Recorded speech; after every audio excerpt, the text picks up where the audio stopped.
Hello, everyone. Such a pleasure to see so many of you here. We'll go ahead and get started since we have such a great group. My name is Nicole Rennalls. I am the VP GM of AIoT at Aspen Technologies. What I thought we could do today is have a conversation about prioritizing personal development. The way I plan on sharing a bit today is through stories. I find that stories are a great way to kind of create action around a concept. So what you should expect from today's session is really me sharing a bit about how I prioritize personal career development, as well as how you might apply some of the lessons that I've learned, especially from people and mentors in my experience moving forward. So let's dive in. A little bit about me. I'm a Houston native and resident. I've lived a couple other places around the country and internationally, but Houston is home, and I've managed to make my way back here. I'm the oldest of 3 siblings to Jamaican parents, which if you're a kid of immigrants, you can relate to that experience. I love to travel, being outdoors, reading, and my dog Pepper. She's kind of a mainstay of my life. On the right-hand side, you can actually see a picture of a couple weeks ago. My friends and I just came back from a trip to Nepal. So we spent 2 weeks trekking through the Annapurnas. And that's a picture of us in front of Annapurna too. So really into being outdoors and traveling with friends. And in my current role, we really aim to provide operational data infrastructure products to process industries. And so my role is largely to lead a team in building a pretty technical product set for a very technical customer set. So let's talk a little bit about my career progression, as I'm sure is a bit of a questioning you all. So I actually count my career starting through GE's co-op program. It's my first work experience. And I think all of us remember those first experiences, earning a paycheck, learning and developing our career personalities pretty early.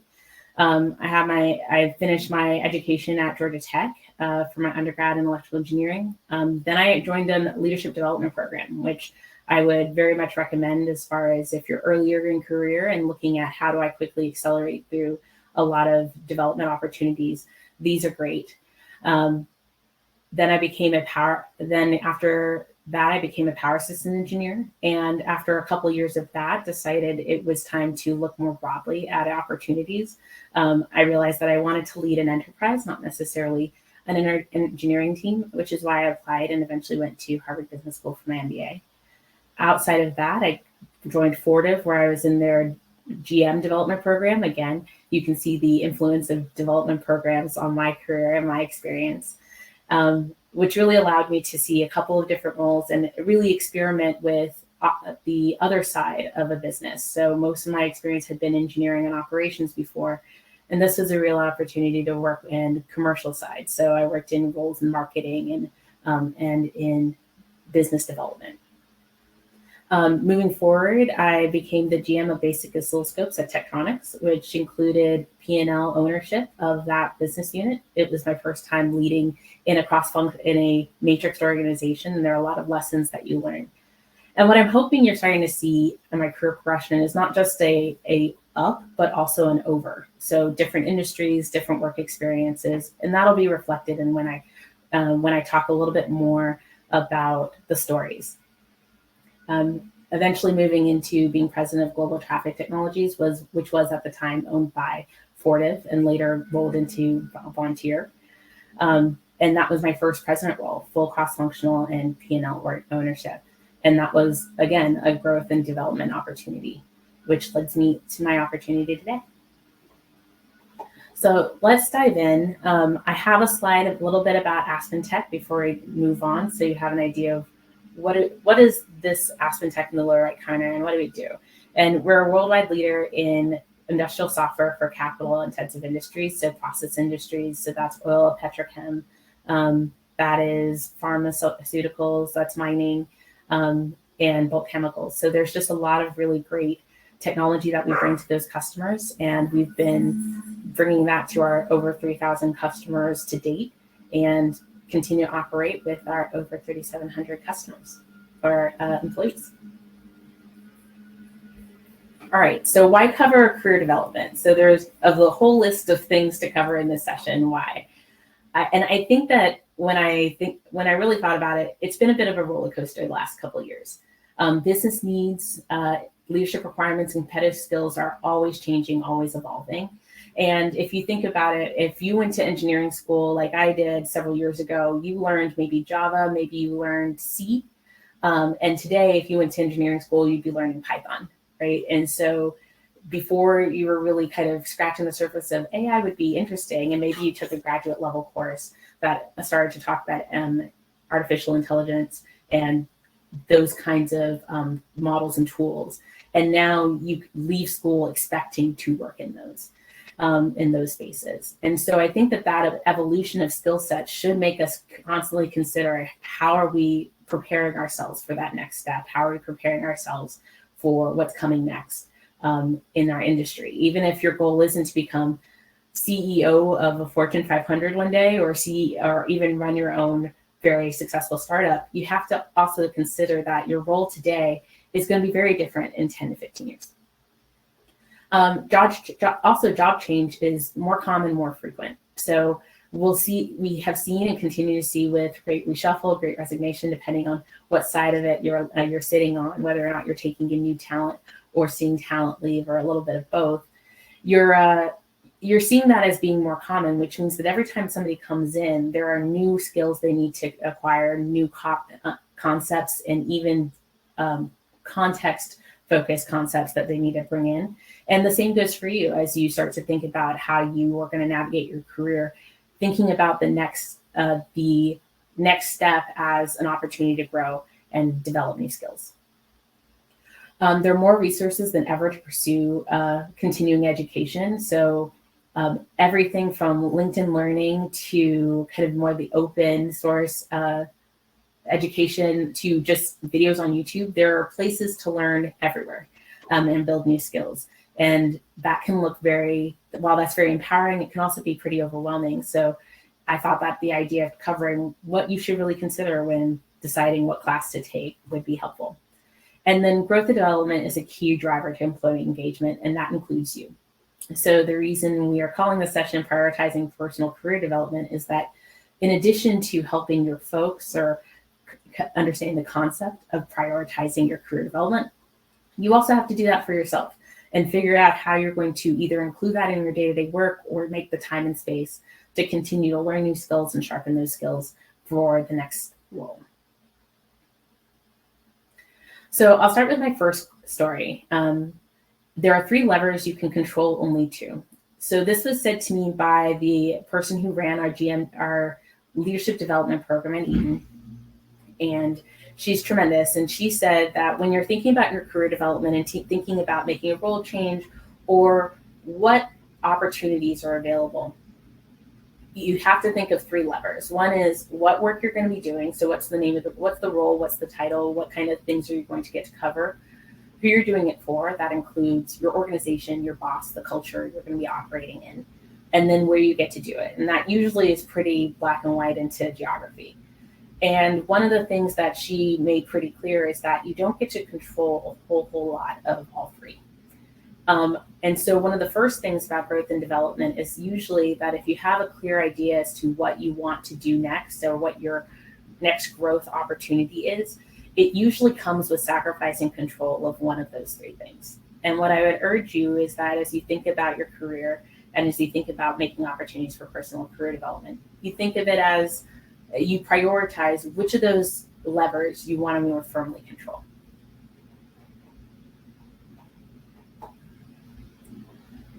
The next story, and so I was going to also add, for my GMDP program, this was largely impactful for me because while a lot of folks might say, hey, I really want to control my geography, it's really important for me to be in our hometown. So remember that what you do, who you do it for, where you do it.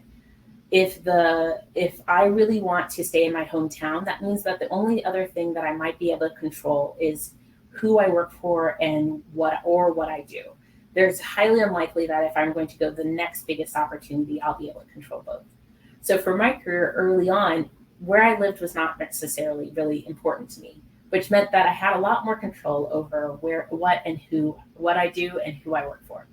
So I was able to look for opportunities that I thought were really compelling and interesting for the kinds of work that I did, or for the bosses I got to work for, and not so much for the place I was doing it, which led to some really interesting living experiences when living middle of nowhere.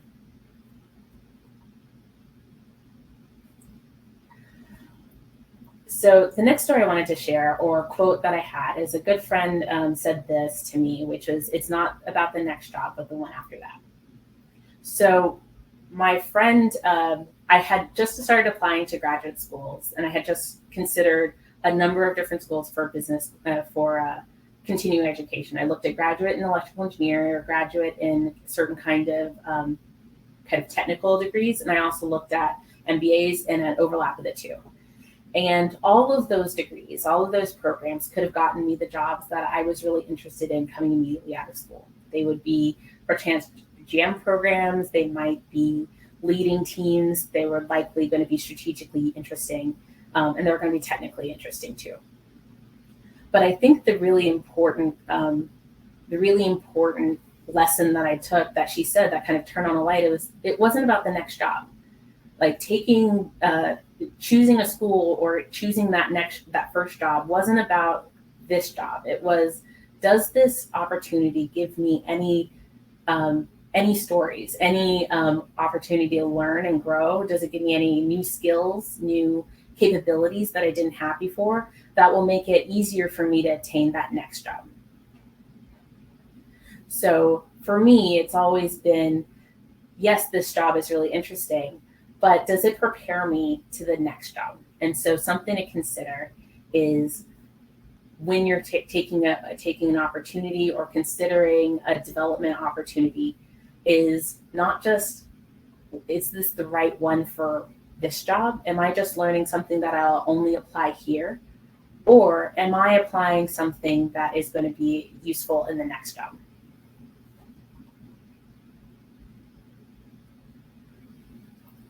All right, so this is one of my favorites. Consider how you can make this happen.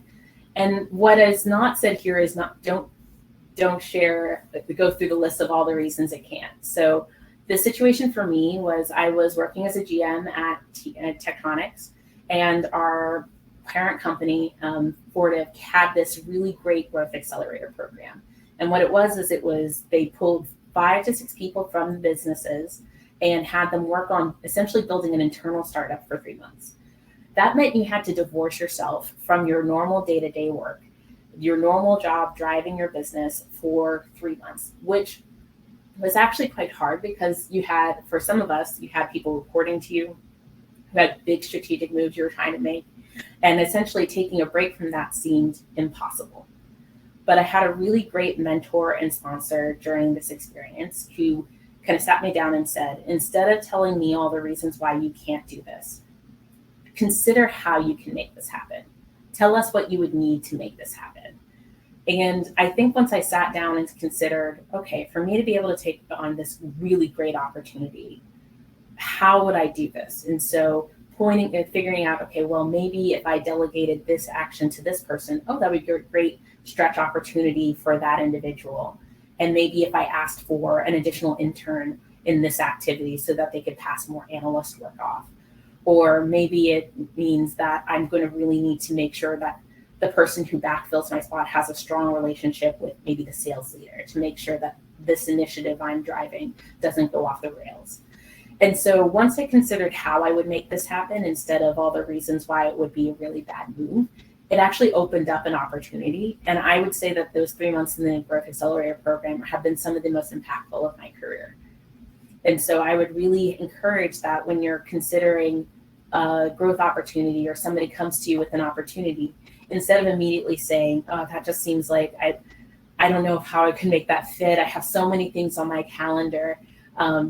If it fits the other constraints that we had, which is, it doesn't just serve you in this job, the next job, but the one afterwards, maybe consider how you can make it happen instead of whether you can make it happen.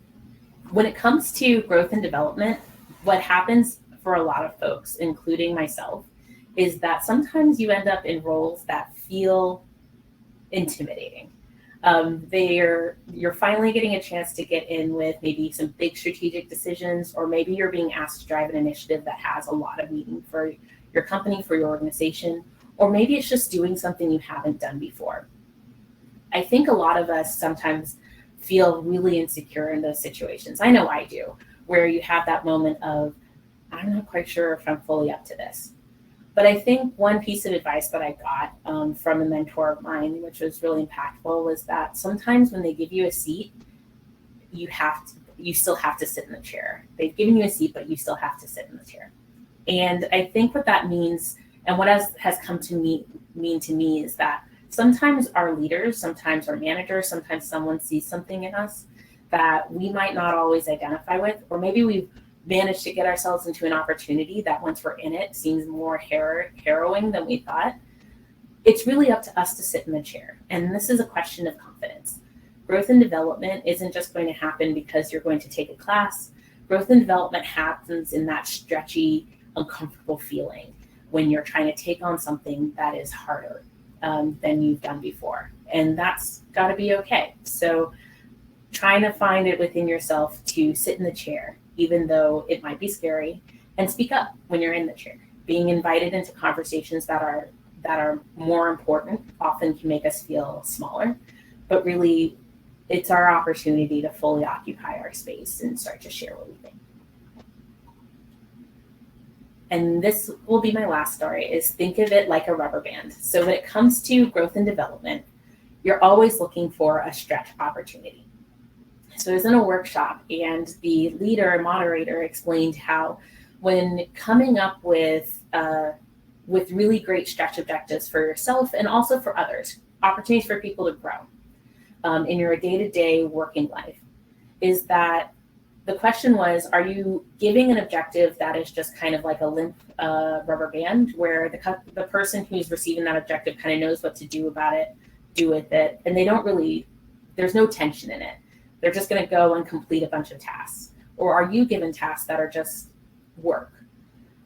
Growth and development good objectives that we're really centered around growth and development have some stretch to them. You feel the tension. You feel the elements of not entirely knowing how to do the next step and having to figure it out.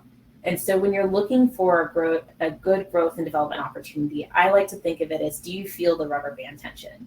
Does it feel like a rubber band to you? Are you snapping the rubber band? Is it so tense that it makes it impossible for that person to function or for you to function? Or is it good tension? You know you're growing, but you're not straining. So those are lenses that I've used. So if to rally back, we talked today about the 3 levers, which again, I see several people in the chat kind of trying to help, is where you do it, what you do, who you do it for, where you do it. We also talked a little bit about how it's not about this job, but the job after. So not just seeking the opportunity that is going to make us successful in the next job, but the capabilities that we're trying to build to grow into the one after that. The third part was about, the third part was about, I'm going to have to track back. I'm having a gap. Consider how you're going to make it happen. Make this happen. Considering how you're going to make that next opportunity, this growth and development opportunity work, and less about all the ways that it's not going to.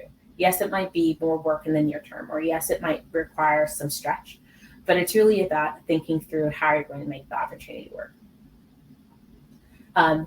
You have a seat, now sit in the chair. So finding confidence in yourself to speak up and occupy the space that you've been given once you've been given that growth opportunity. And finally, to think of it like a rubber band. Look for those opportunities where it's stretchy, where you feel the stretch of the opportunity, but also aren't so much that you're strained and snapping, but not so much that you're lazy and kind of a limp rubber band. So that's today's session. If you have any Q&A, feel free to pop it in the Q&A chat.